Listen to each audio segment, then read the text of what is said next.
Tetapi Megawati sama keras kepalanya dengan Surya Paloh dalam hal ini terhadap istana. Posisi Surya Paloh udah benar, yaitu datang aja ke istana, nggak ada soal, tetapi dengan sinyal bahwa saya datang ke istana untuk memberitahu bahwa sikap saya tetap tidak akan berubah, tidak akan terpengaruh oleh bujukan kekuasaan. Assalamualaikum warahmatullahi wabarakatuh. Kembali lagi dengan gue Prayoga Muhammad.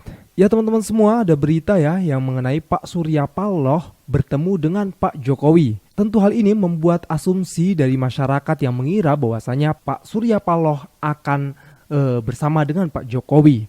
Nah, maka dari itu gue membuat video ini untuk mengklarifikasi juga ya, untuk memberikan informasi kepada kalian semua bahwasanya tidak mungkin Pak Surya Paloh seperti itu teman-teman semua. Karena ingat, Pak Surya Paloh adalah pelopor perubahan juga untuk Pak Anies Baswedan memimpin negeri ini. Ya teman-teman semua, beredar juga ya bahwasanya Pak Prabowo dan Gibran ingin merangkul dari kubu 01 dan juga 03. Tapi kalau menurut gua itu tidak mungkin sih ya teman-teman semua. Kalaupun mungkin, tapi kalau menurut gua pribadi menginginkan tidak teman-teman. Karena apa? Karena dengan tidak adanya rangkulan ini, maka 01 dan 03 akan menjadi oposisi ketika nanti Pak Prabowo dan Gibran menjadi presiden dan wakil presiden. Tentu hal itu bisa membuat negara ini menjadi balance ya, ada oposisi dan juga ada pemerintahan. Dengan oposisi itu yang nantinya akan meng-cross check ya tindakan-tindakan dari pemerintahan yang mungkin nantinya agak melenceng atau gimana, bisa langsung dikomentari.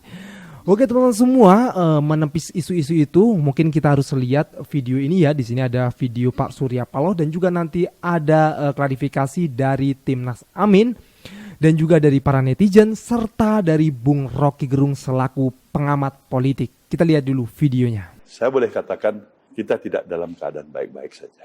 Segera, bahkan saya mengapel, Presiden Jokowi mengambil langkah-langkah yang dianggap bisa memperbaiki situasi ini. Kalau Presiden Jokowi mau dengar, dia menganggap ya wajar masukan saya. Ya. Tapi kalau Presiden juga tidak mau mendengar dan menganggap saya justru yang tidak tepat, tidak ada masalah juga kan?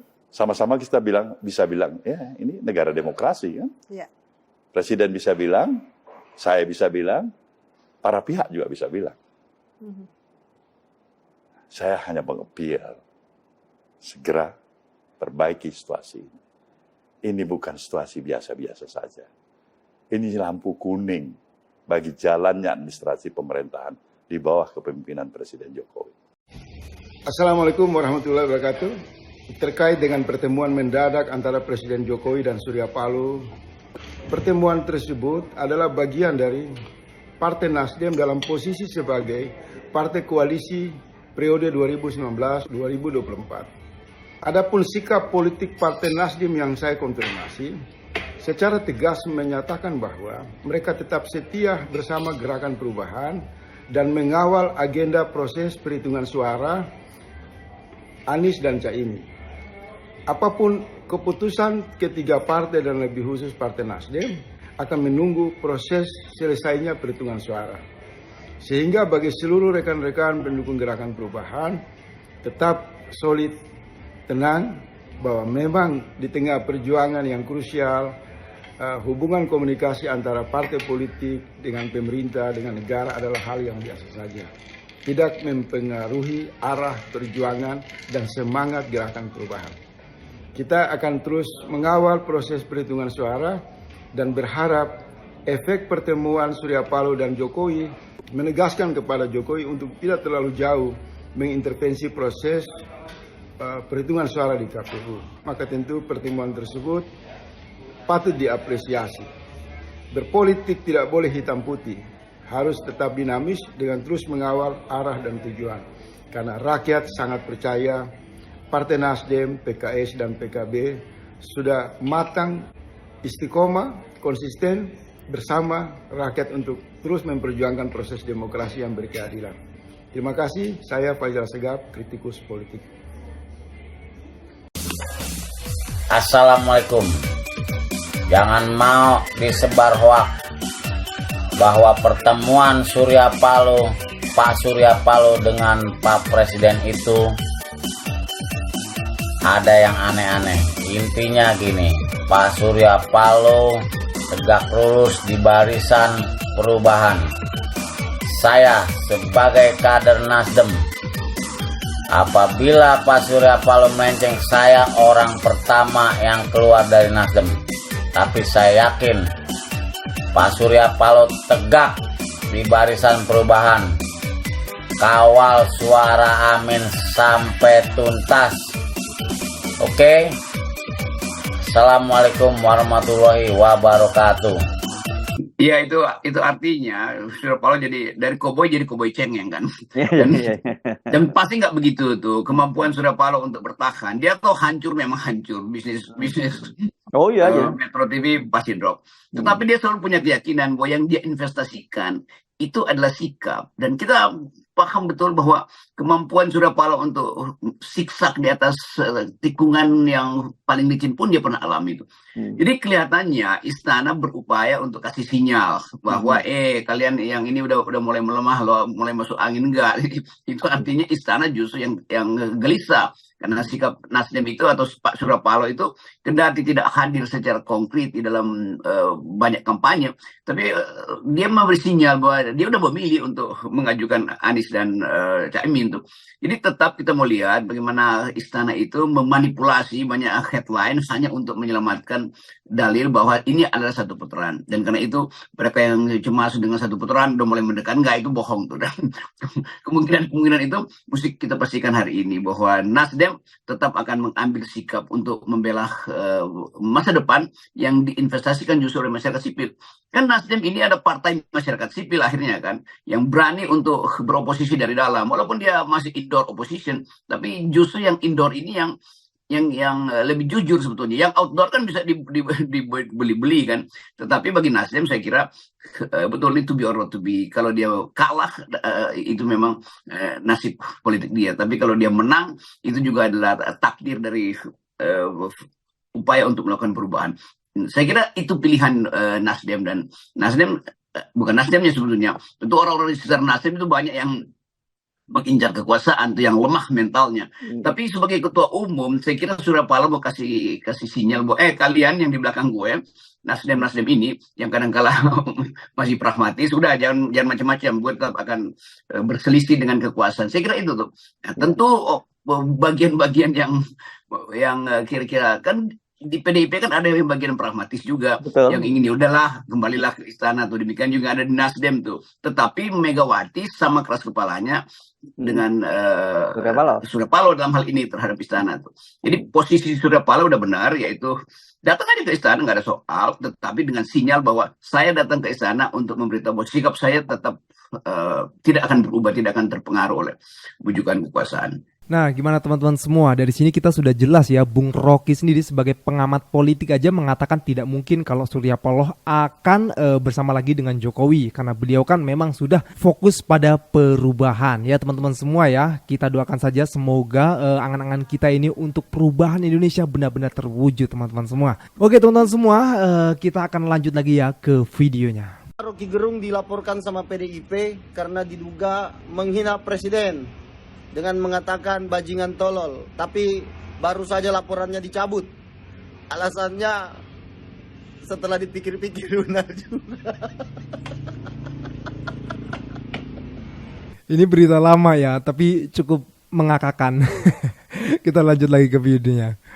TKN Prabowo Gibran minta PDIP jangan jadi oposisi. Kenapa mas panik? Kalau PDIP panik, iya. Apa mau berkuasa tanpa ada oposisi gitu maksudnya? Aduh sayang banget, ketahuan banget udah cara-caranya kayak begitu mah udah ketahuan banget. Ada lagi nih Presiden Jokowi bilang jangan teriak curang-curang, jangan teriak curang-curang. Kalau ada kecurangan bawa aja ke MK. Aduh, tapi itu PT UN juga. Aduh, kabulkan gugatan Anwar Usman untuk jadi ketua MK. Ya Allah, ini polanya kayak 2019. Tapi gue kasih tahu nih ya, jangan cara curang yang sama di pemilu-pemilu sebelumnya. Jangan harap tim sukses Amin ini bakal terjebak dengan kesalahan yang sama. Karena mereka pasti menyiapkan cara-cara baru untuk menangani kecurangan ini. 2014-2019 Al-In Prabowo. Sekarang dicelamain namain 2024 Al-In Prabowo. Baru. Gila gak lu? Aduh. Ya teman-teman semua, gue yakin banget ya kalau kecurangan kali ini akan bisa ditepis teman-teman semua dengan bukti-bukti yang nyata, terutama C1 ya yang memang lagi dikumpulkan untuk bukti nanti. Dan juga dari pihak 03 juga sudah mengeluarkan statement ya bahwasanya menginginkan untuk pemilihan ulang lagi karena banyaknya kecurangan. Kalau menurut kalian pribadi gimana teman-teman semua? Nah oke teman-teman semua, kita dengarkan nih video ini ya, cukup menarik, coba kita dengarkan dulu. Saudara-saudara, maafkan saya dengan suasana yang tidak saya duga ini.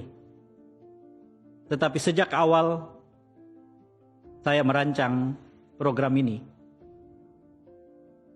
saya memang menginginkan saya berbicara dari hati saya. Karena itulah tidak pernah ada skrip di depan saya. Tidak ada teleprompter di depan saya. Sepanjang acara ini diadakan sejak awal. Karena hanya dengan cara itu, saya bisa berbicara dari hati saya. Maka dari hati saya yang terdalam, saya ingin mengajak semua orang untuk mengingat Muhammad Hatta. Dalam pledoinya ketika ia diadili, memperjuangkan kemerdekaan Indonesia di negeri Belanda, Hatta mengutip seorang penyair dan mengatakan, hanya ada satu tanah airku. Dan ia tumbuh dengan amalku.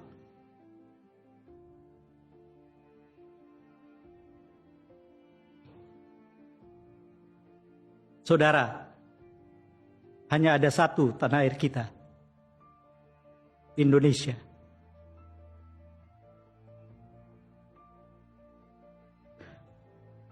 Dia akan terjaga, dia akan terawat, dia akan besar karena kerja setiap kita. Mari kita kerjakan itu setidaknya hingga 2029 besok. Saya F. Saifullah Fatah. Wallahul muwaffiq aqwamit thoriq. Assalamualaikum warahmatullahi wabarakatuh. Kita lanjut lagi ke videonya. Buat yang bangga banget teriak-teriak pribumi, pribumi. Wey, lo gak sadar? Lo sebagai pribumi, lo diadu sekarang sama pribumi juga. Oleh oligarki. No, lagi terjadi sekarang. Saat ini udah mulai terjadi.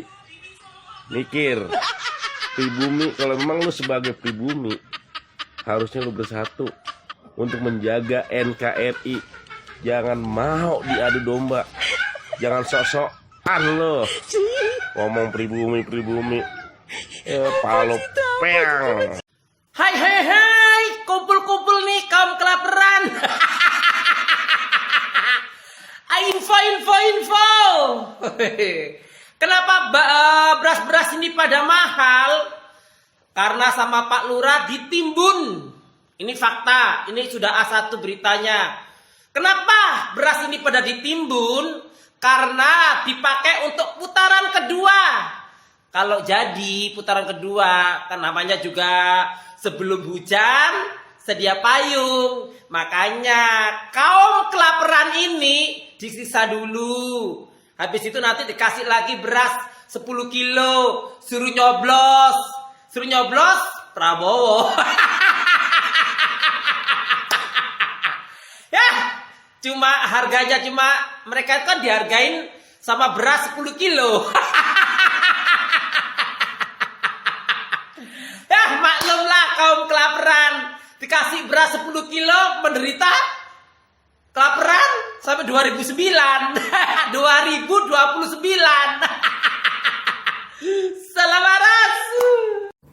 Halo guys, bicara soal politik, saya paling miris kalau mendengar anak-anak muda yang tidak peduli pada politik.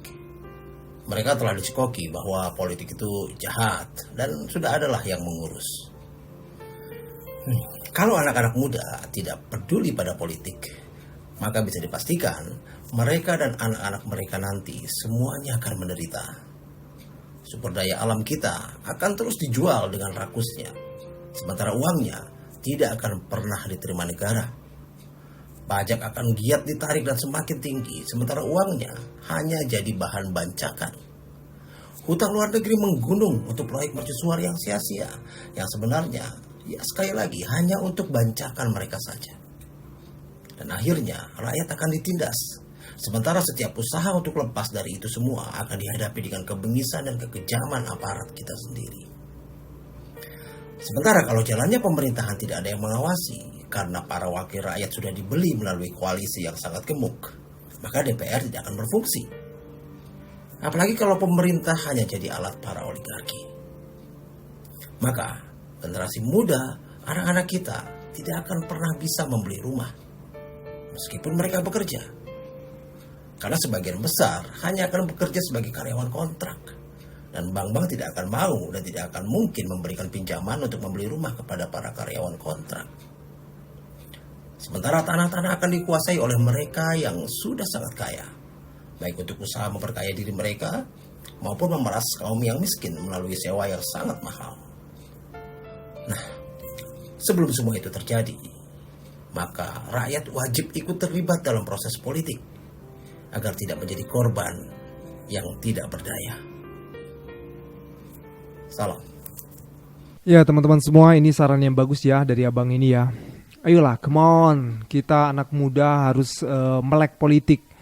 Setidaknya tahu gitu ya, biar nantinya kita itu memilih seorang pemimpin itu tidak salah-salan. Minimal seperti itu ya. Kalau memang kita mau benar-benar masuk ya nggak apa-apa, tapi masuklah dengan cara-cara yang baik. Memang dunia ini kejam teman-teman semua kalau kita bodoh. Memang dunia ini kejam teman-teman semua kalau kita tidak mau berpikir. Maka dari itu pentingnya lah kecerdasan, pentingnya pendidikan. Maka dari itu ada gagasan Pak Anies, visi misi Pak Anies untuk mencerdaskan Indonesia. Konstitusi pun menyuruh pemerintah untuk mencerdaskan rakyatnya. Oke teman-teman semua, gue rasa cukup ya. Mudah-mudahan video ini bermanfaat untuk kalian semua. Jangan lupa untuk berikan komentar dan kritikan kalian di bawah ini. Jangan lupa juga untuk like, subscribe channel ini. Sekian dari gue, Prayoga Muhammad. Wassalamualaikum warahmatullahi wabarakatuh.